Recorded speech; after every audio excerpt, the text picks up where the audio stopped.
In April 2013, Sigma gave APS-C shooters the very first f1.8 zoom, and it went on to become a dream lens for many. And now here we are, May 2024. We've got our hands on the first full frame f1.8 zoom. Will it replace a classic 18-35 f1.8 plus adapter combo? Let's find out. We know what to expect from these things, so there you go. The manual, the strap, which is not branded, which I'm an absolute fan of. Don't need big branding on the straps, and a lovely case as usual. Yeah. Has it got a belt loop? Bit big for a belt loop, I suppose, but I do like a belt loop. Right, we have the hood, the usual high quality, and that is, for want of a different phrase, because we do use it a lot, that is quite a beast of a lens.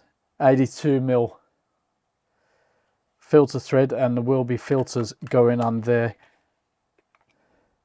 Nice mount there. Not seeing any specific weather protection, but as you'll see now, it's in a zoom mechanism, so that should help keep the dust and that down.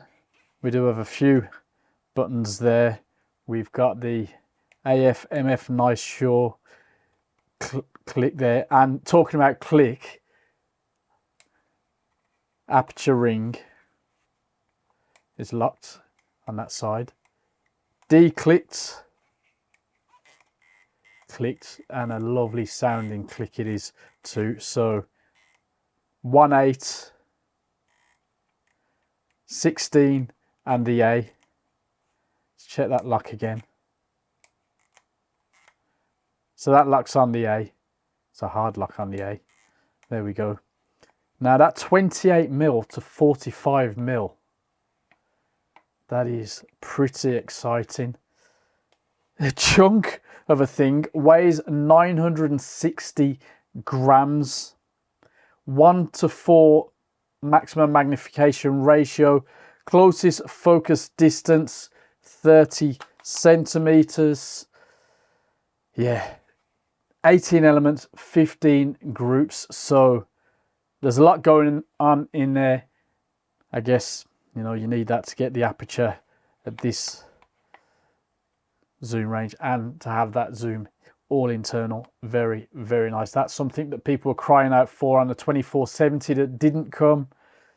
Yeah, not too bad at all. Now, just before we wrap it up, angle of view, importantly, 75.4 degrees to 51.3 degrees. Yeah, that's enough spec waffle and first impressions with it. That is a big, big lens, but I think it's going to be fun.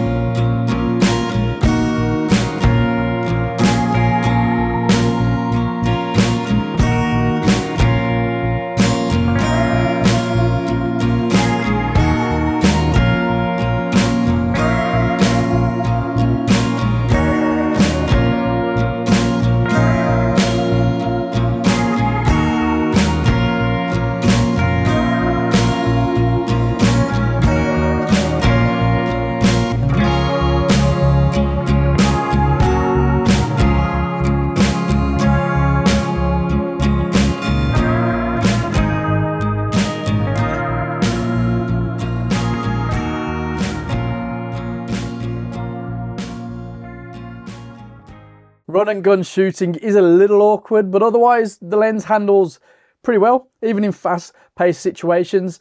It is better suited to a tripod or a gimbal, but the lack of stabilization isn't a huge deal on my S5. Here are a few autofocus tests, just switching points with the touchscreen of my S5. So not particularly smooth, but you get an idea that it's snappy enough and will perform better on the Mark II. Now we'll go to the 45mm end, and yes, give or take the bad auto rack focusing, user error. And this camera, well, I think you get the idea. The autofocus isn't bad at all, even on the S5, even though I wasn't actually testing autofocus, I was testing breathing. So breathing, what do you reckon? It's definitely not perfect, but can you live with it? The lens is aimed at video shooters primarily, but looking at the edges, how are we feeling about it? Finally, is the lens parfocal? Well, as you can see, it performs pretty well. The focus peaking seems to confirm that. As we zoom in and out, it all stays basically in focus. Again, is it good enough for you? Gimbal users will be happy working with the internal zoom, but of course, be prepared for a heavy payload. The ability to choose between clicked and declicked aperturing is very welcome too.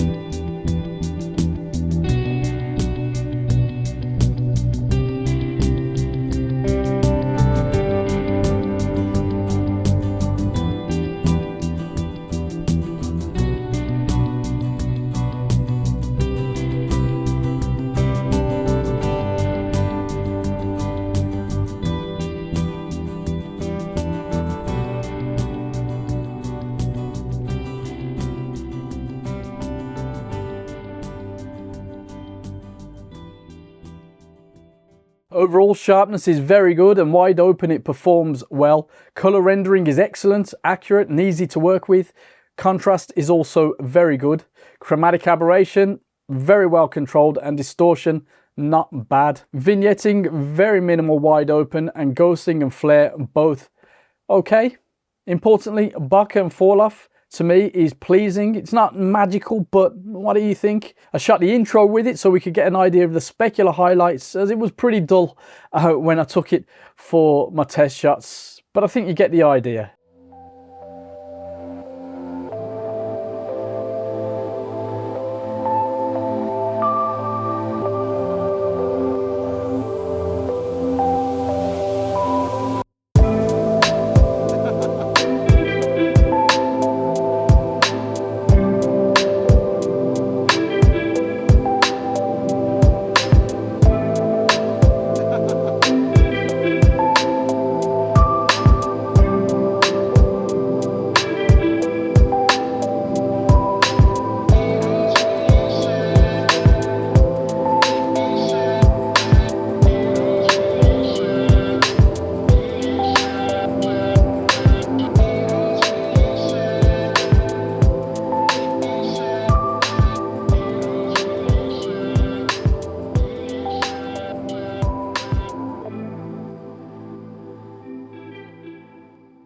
This is an exciting lens in a world of less than inspiring kit, and despite its negatives, it will be a core kit in the right hands.